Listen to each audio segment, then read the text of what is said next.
नमस्कार, सगळ्यांचं स्वागत आहे पद्मनी कोचिंग क्लासेस मध्ये। आणि आज आपण अत्यंत महत्त्वाच्या विषयावर पालकांसोबत चर्चा करणार आहोत।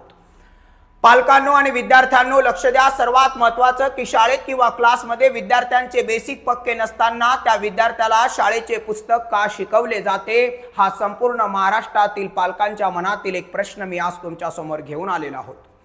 सर्वात महत्त्वाचं म्हणजे की मुलांना कोणत्या विषयाचं बेसिक येत नाही। मी ग्राउंड लेवलवर सर्वे करून मी स्वतः हे मुद्दे काढलेले आहेत आणि याची तमाम महाराष्ट्रातील पालकांनी काळजी करण्याची गरज आहे आणि यावर सरकारने इम्प्लिमेंट करण्याची अत्यंत महत्त्वाची गरज आहे। मुलांना इंग्रजी वाचायला येतं पण समजत नाही, ही मराठी आणि सेमी माध्यमांची अत्यंत महत्त्वाची गरज आहे, कारण वर्गातील 90% मुलांना इंग्रजी समजत नाही साहेब, हा महत्त्वाचा मुद्दा आहे। सर्वात महत्त्वाचं की गणिताच्या बेसिक क्रिया येत नाही, मग त्याला पुस्तक शिकवून करायचं काय, हा पालकांच्या मनामध्ये प्रश्न असतो। कारण पालक ज्यावेळेस मला विचारतात त्यावेळेस हे मुद्दे मी त्यांना व्यवस्थित समजून सांगण्याचा प्रयत्न करत असतो की आपल्या सिस्टीम मध्ये काय प्रॉब्लेम आहे। सर्वात महत्त्वाचं की इंग्लिश मीडियमच्या या धोरणाकडे गव्हर्नमेंटनी आणि पालकांनी लक्ष देणे गरजेचं आहे। पालकांनो, आता इंग्लिश मीडियमची सिस्टम काय आहे तर मुलांना शाळेमध्ये CW लिहून दिल्या जातं। मॅडम ज्यावेळेस लेसन शिकवल्या जातं त्यावेळेस मॅडम त्याला CW होमवर्क मध्ये लिहून देतात आणि तो मुलगा ते घरी आल्याच्या नंतर HW मध्ये लिहितो। मग मला सांगा, जर संपूर्ण CW मॅडमने लिहून दिली असेल किंवा सरांनी लिहून दिली असेल, मग त्या मुलाला तुम्ही रिव्हिजन का देता? What is mean by revision? या रिव्हिजनचा अर्थ काय आहे? रिव्हिजनचा सरळ सरळ अर्थ असा आहे की ही CW तू बाजूला ठेव आणि मी जेवढे प्रश्न देणार तेवढेच प्रश्न तू काय कर, वाचून काढ। तेवढेच प्रश्न वाचून काढल्याच्या नंतर तेच पेपरला येणार, मुलगा तेच पाठांतर करणार, तेच तो लिहिणार आणि तेच लिहिल्याच्या नंतर तो 80, 90, 70% मार्क्स पाळून खुश होणार। पालक सुद्धा 1 लाख भरून खुश होणार, कारण त्यांना B+ A1 A2 ग्रेड स्कूलनी दिलेला असतो। आणि मग हे संपूर्ण लेसन CW लिहून पालकांचे वया पैसे खर्च कशासाठी? कारण शाळेतून वह्या घेतल्या ती महाग भेटतात, हा तर लय मोठा इश्यू आहे, मी वेगळ्या व्हिडिओमध्ये सांगणार आहे। 37 रुपयाची वही स्कूलमध्ये कितीला भेटतं हे पालकांना सांगण्याची गरज नाही आहे बरं का। एक प्रिंटिंग केलं ना की त्याची किंमत कितीनं वाढतं हे पालकांना सुद्धा माहिती आहे, पण आज पालक गप्प का, हा संपूर्ण त्यांच्या मनातील प्रश्न मी आज तुमच्या समोर विचारत आहे।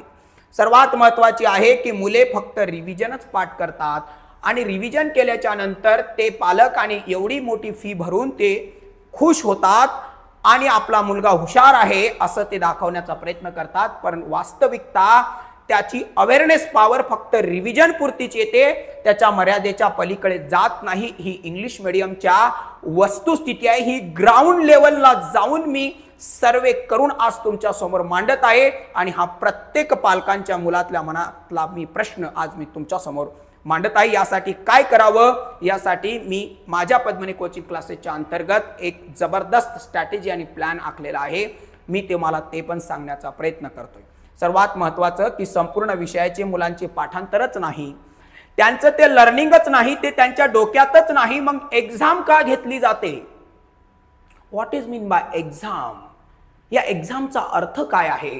कोणीतरी समजावून सांगावा शासनाने, गव्हर्नमेंटने, की मुलांच्या मध्ये तपासण्यासाठी एक्झाम घेतात। हे तर सगळ्यांनाच माहिती आहे, हे मलाही माहिती आहे, शासनालाही माहिती आहे, गव्हर्नमेंटला माहिती आहे आणि जे काही तथाकथित शास्त्रज्ञ असतात त्यांना सुद्धा हे माहिती आहे की मुलांचे मूल्यमापन करण्यासाठी एक्झाम घेतली जाते, पण मुलांचा अभ्यासच नाही हे तपासण्यासाठी आपण दररोज मुलगा शाळेमध्ये जातो, त्याची पाठांतराची लर्निंगची स्वतंत्र व्यवस्था कोणत्या स्कूलमध्ये नाही आहे। ती तपासण्याचं तंत्र म्हणजे खाली एक्झाम आहे का सर? माझ्या प्रश्नांचं तमाम पालकांनी उत्तर द्यायचं आहे की जर मुलांचं त्या मुलाला येत असेल डेली तर त्याची तपासण्याचं एकच तंत्र आहे का की फक्त एक्झाम घेतली की झालं? साहेब, मुलगा एक्झामच्या आदल्या दिवशी वाचन करतोय, धडे असतात त्याला 10, 7, 8, युनिट टेस्टला 3-4 धडे असतात आणि तो आदल्या दिवशी वाचन करतो साहेब, पाठांतर करतो। पाठांतराची स्वतंत्र डेली सिस्टम, काय म्हणतो मी, डेली सिस्टम प्रत्येक स्कूलमध्ये आणि क्लासेसमध्ये असणं गरजेचं आहे। ते मी माझ्या क्लासमध्ये इम्प्लिमेंट करतो। सर्वात महत्त्वाचं की डेली लर्निंग हा अत्यंत महत्त्वाचा विषय आहे आणि हे पालकांनी लक्षात घ्यायची गरज आहे आणि त्यामुळे तुमच्या मुलाला मार्क्स मिळत नाहीत। पालकांना एकच उत्तर पाहिजे असतं की सर तुम्ही कसंही शिकवा, आम्हाला मार्क्स पाहिजेत। आणि आजही प्रत्येक पालकाची तीच ओरड आहे। मुलाला नॉलेज ते बघत नाहीत, त्याला किती येतंय ते बघत नाहीत, त्यांना पाहिजेत मार्क्स। आणि हे मार्क्स मिळवण्यासाठी सर काय करावं लागतं माहितीये का? हे करावं लागतं त्यासाठी बेसिक फाउंडेशन स्ट्रॉंग करावं लागतं। शासनाच्या पातळीवर खूप प्रयत्न करत आहे। प्रॉब्लेम कुठं आहे सर? तर प्रॉब्लेम इम्प्लिमेंटेशन मध्ये आहे। परत एकदा सांगतो, प्रॉब्लेम कुठं आहे? तर प्रॉब्लेम अंमलबजावणीमध्ये आहे आणि ही अंमलबजावणी मात्र प्रामाणिकपणे होत नाही आहे, ही वस्तुस्थिती आहे। मी ग्राउंड लेवलला जाऊन पालकांशी मुलांशी डिस्कस करून हा सर्वे केलेला आहे आणि त्यामुळे ही शिक्षणाची व्यवस्था एवढी बिकट झालेली आहे। आणि ही जर का आपण इम्प्लिमेंटेशन व्यवस्थिशीर केलं तर खऱ्या अर्थानं शिक्षणाची गुणवत्ता टिकून राहील, याची मी तुम्हाला पूर्ण गॅरंटी देतो। सर्वात महत्त्वाचं असं आहे की आपण एक्झाम घेतो आणि मुलांना व्याकरण किंवा पाठांतर ह्या ज्या बऱ्याचशा गोष्टी असतात ह्या त्यांना माहीतच नसतात आणि जर ह्या त्याला येत नाहीत तो एक्झाम मध्ये इकडे तिकडे बघतो, बरोबर आहे का नाही, काहीतरी लिहितो, आदल्या दिवशी पाठांतर करतो, हे खऱ्या अर्थानं मूल्यमापन नाही आहे। तर त्यासाठी आपल्याला डेली पालकांना अवेअरनेस करणं गरजेचं आहे। पालकांना हे ऑलरेडी माहिती आहे पण त्यांच्याकडे वेळ नाही आहे। सध्याची परिस्थिती अशी आहे की वेळ नाही आहे। प्रत्येक मीटिंगला जेव्हा पालक जातात त्यांना मी विचारतो की तुम्ही स्कूलमध्ये काय प्रश्न विचारले, तर ते म्हणलेत की सर आम्ही भरपूर असे प्रश्न विचारलेत, आम्हाला बोलण्याची संधी दिल्या जात नाही, असे बरेचसे काही प्रॉब्लेम्स असतात।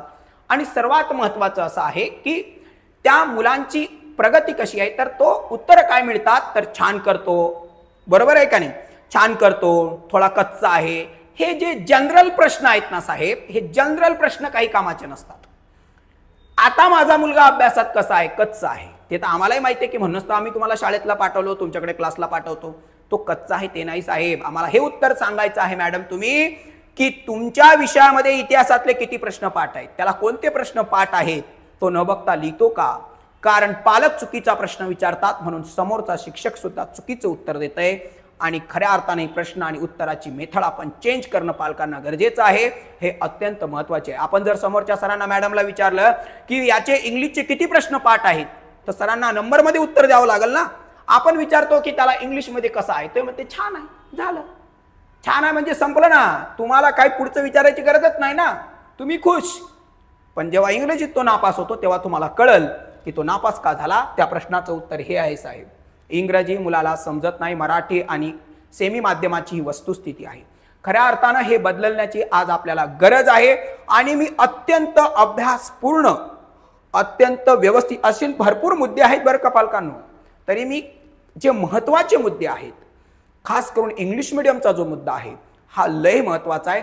त्यामुळे मुलांचं अवेअरनेस, फुल जे नॉलेज असतं ना, तो स्वतः एक्सप्लेन करत नाही, कारण त्याला तेवढेच प्रश्न लिहायचे असतात ना, जे सांगितले तेवढ्याच प्रश्नांचं उत्तर त्याला लिहायचं असतं। त्यामुळे पूर्ण CW पाठ करण्याची गरज काय आहे आणि हे आपल्याला आता बदलण्याची गरज आहे। या सगळ्या प्रश्नांची उत्तरं पालकांना शोधण्याची गरज आहे आणि संपूर्ण शिक्षकांनी आपण जर सगळ्यांनी हे जर चांगल्या पद्धतीने इम्प्लिमेंट केलं तर आपलं निश्चितच संपूर्ण विद्यार्थ्यांना गुणवत्तापूर्ण शिक्षण देऊ शकतो। थँक्यू, धन्यवाद, जय हिंद, जय भारत।